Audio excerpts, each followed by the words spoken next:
Halo teman-teman semua, ini udah suasana liburan ya kayaknya. Kayak tahun depan, iya bener sih, jangan habis Natal. Ya jadi ini ngelanjutin yang sesi product development. Jadi hari ini kita mau ngomong tentang QA, quality assurance. Dan ini biasanya kan untuk startup tuh something yang apa ya? Sebenarnya simpelnya sih kayak testing gini, testing. Cuman di startup ini kayak biasanya banyak kelewat sih ini, terutama yang kayak baru gitu ya.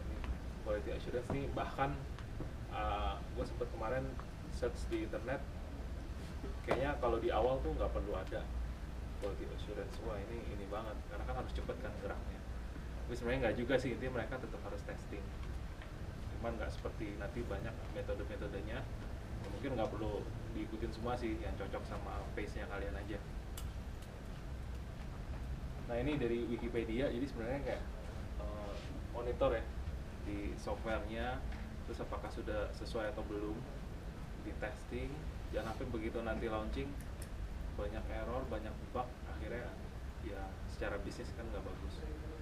Kalau kita kayak bikin barang, bikin bangku deh, pas orang duduk dia jatuh kan ya udah selamanya dia akan coba lagi sama kita. Jadi ini gunanya ini. Istilah gampangnya sih ya, ini gambarnya nggak kelihatan, bom meledak sih. Jadi temuinlah problemnya sebelum terjadi. Nah, kapan kita melakukan QA?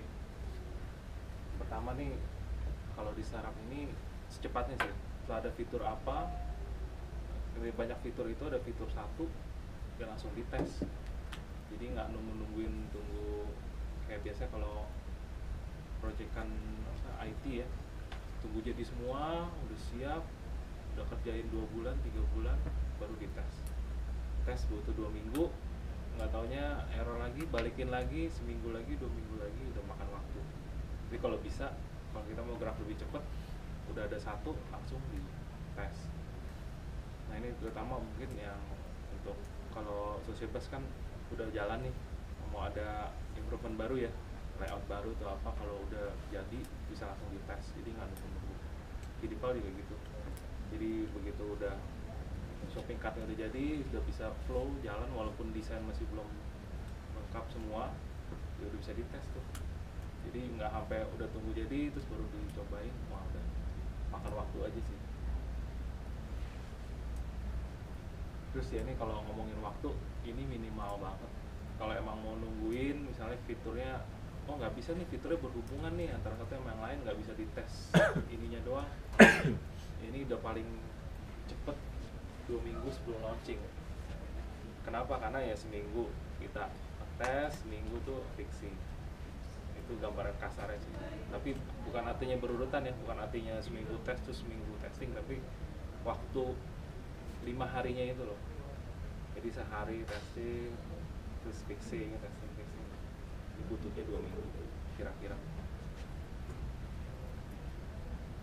Terus, nah setelah launching juga perlu, apalagi setelah launching biasanya lebih banyak lagi, lebih pusing lagi, karena yang pakai udah user, udah orang yang tadinya asumsinya kita kirain udah bener, orang pakai ada aja yang cara orang pakai tuh aneh-aneh yang mungkin di awal kita nggak kepikiran.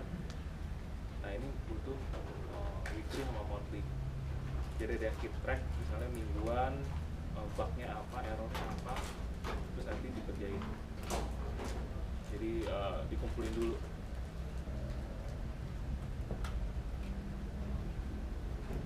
Nah ini caranya gimana sih kalau untuk startup? Nah, ada 3 poin ini sih. Pasti kalau di startup ya semua lah ya, semua tim ini do QA. Jadi dari CEO sampai developer, sampai bahkan kalau udah ada QA sendiri, ya itu semua orang harus melakukan itu biar lebih cepat. Terus yang kedua, alokasiin waktu. Nah ini yang mungkin kalau di startup kita kan saking fleksibelnya tuh untuk mengalokasikan, untuk nyobain, untuk testing itu agak jarang. Karena kita mikirnya, oh gimana, udah partnership sama siapa nih, terus ini deh, kadang produknya tuh dilupain. ditinggalin ke developer, udah developer aja lah yang tes. Nah ini harusnya kita alokasi waktu sih, jadi seminggu mungkin tiap minggu sejam 2 jam nyobain semua tim, terus ya udah di note dibikin, nanti jadi developer tahu oh apa yang mesti dibenerin, nextnya mesti ngerjain apa. Terus yang ketiga ini ngedefine. Nah ini ada metrik ya untuk ngedefine error. Kalau mau benerin tuh gimana sih? Nah ini metriknya, jadi sebenarnya ada kotak ya, kotak yang di kiri itu benefitnya, jadi benefit dari fitur tersebut. Jadi dari low ke high, yang high pasti wah ini berhubungan sama transaksi misalnya, ini impactnya besar lah untuk bisnis. Terus yang ke ini yang di bawah ini, ke kanannya effort, jadi effort pas ngebenerinnya itu butuh berapa lama. Nah jadi setiap nemu isu, nemu bug itu dikategorin dulu, oh ini isu ini impact bisnisnya apa nih, apakah yang high, medium, atau low. Low ini bisa sesimpel seperti copywriting, kayak ada typo, nah apa tuh low kan. Kalau yang high kan kayak tadi berhubungan sama transaksi, sama sign up, register, login nggak bisa, mau connect Facebook belum jalan, nah itu yang mungkin high ya. Nah effortnya ini lebih ke harinya. Contohnya kalau easy ya di bawah 4 jam selesai. Terus kalau moderate antara 5 jam sampai 1 hari. Terus kalau yang hard ini ya bisa sampai seminggu atau bahkan lebih. Ini biasa jatuhnya mungkin oh gara-gara mau benerin ini akhirnya kita butuh bikin fitur baru misalnya. Tapi ada juga satu fitur yang emang rusak, break gitu, ya benerinnya butuh lama karena impact kemana-mana. Nah ini yang kita mesti kategorinya kayak gini. Jadi ketika ada isu tuh nggak hanya oh report aja nih, report. Akhirnya tim developmentnya, tim produknya bingung ini yang mana yang kita mesti kerjain duluan nih dari 30 isu, yang mana dulu. Nah pakai kayak gini jadi jelas semua. Dan kalau kita mindsetnya misalnya oh impactnya dulu aja, impact bisnisnya apa, nah itu lebih gampang sih.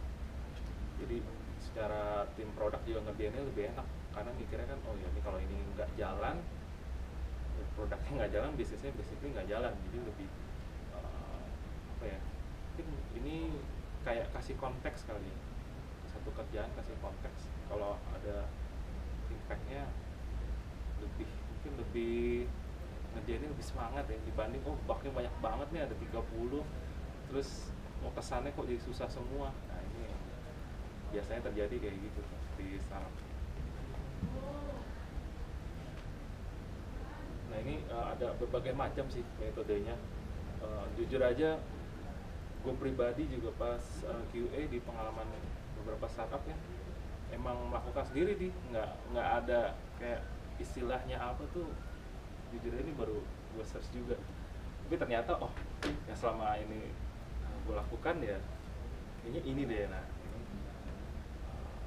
bench testing namanya, keren ya. Ini artinya ya si developer nyobain sendiri di lokalnya dia atau apa di komputernya dia. Terus unit testing ini yang biasanya kita nyobain yang paling kecil sih.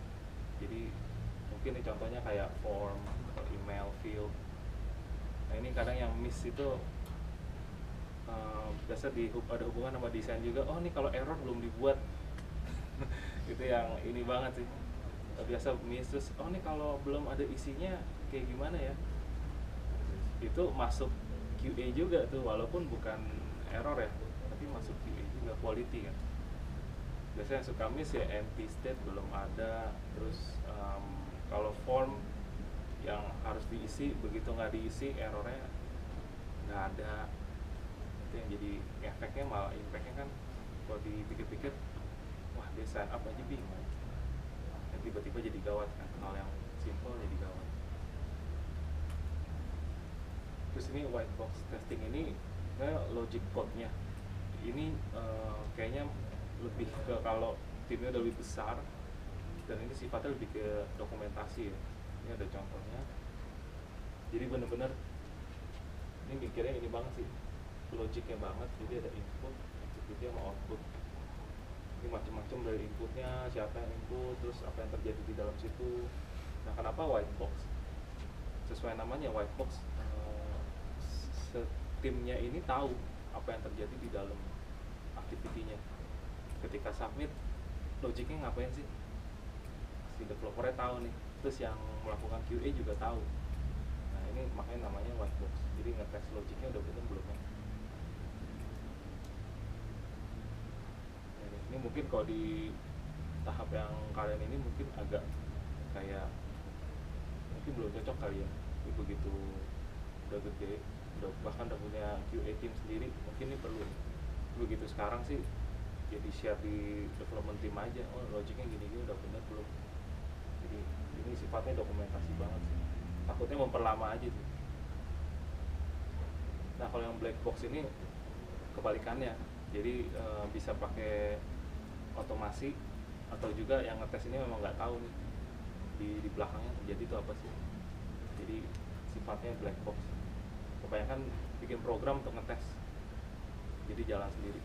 Ntar oh nih break nih, nah dibenerin breaknya kenapa nih, cari tahu. Nah, ini juga termasuk yang kayak belum cocok untuk early stage. Jadi begitu nanti besar baru mungkin boleh dikonsider yang ini, terutama kalau udah sifatnya security, mesti aman, mesti ini. Nah, ini mesti tes benar-benar. Nah, regression ini ketika nambahin fitur, nambah fitur baru, jangan sampai fitur lama nggak jalan. Nah, ini yang mesti hati-hati sih. Jadi namanya regression, jadi dia benar-benar make sure ketika nambahin code baru, ya code yang lainnya tetap jalan. Itu namanya regression testing. Nah, ini yang sebenarnya di awal gue mention ini, ya ini test driven development. Jadi begitu, bahkan sebelum di coding pun udah ada tesnya. Itu mungkin Andoko sempat share di sini ya. Jadi ketika bikin fitur tuh udah dipikirin nih kira-kira akan apa aja, ada apa aja nih jalurnya. Terus udah dipikirin, oh nih kalau yang misalnya tadi yang field itu udah ada belum empty state-nya, terus kalau error kayak gimana. Jadi udah dipikirin di awal, jadi nggak begitu terjadi baru oh iya dibikin deh. Nah, ini test driven development. Bisa juga yang tadi yang di awal, begitu udah jadi satu langsung dites. Karena biasanya kita kan lebih enak melihatnya langsung ya. Kalau mikirin banyak skenario di awal kayaknya wah lama gini kan. Jadi langsung eksekusi, cobain, begitu ada error langsung di fix. Jadi ini yang lebih cocok untuk early stage seperti kalian. Nah, kira-kira itu sih. Jadi intinya untuk testing QA itu perlu, cuman metode tadi kan banyak ya. Ada yang ribet banget, butuh dokumentasi. Tapi ada yang emang agile, which is yang test driven development itu termasuk agile. Karena dia nggak perlu kayak flow-nya gimana tuh nggak perlu sih. Jadi begitu jadi tes, dan itu yang paling penting. Apalagi ya ada transaksi. Nah, terus kalau biasanya transaksi ini mungkin e-commerce ya, atau refund gimana. Terus kalau ada orang mau retur gimana, flow itunya tuh yang biasanya pas terjadi wah baru pikiran itu manual dulu deh, karena sistemnya belum bisa provide.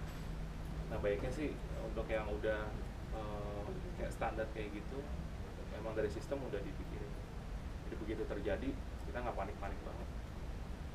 Ya mungkin itu aja sih hari ini. Kalau ada yang mau nanya tentang QA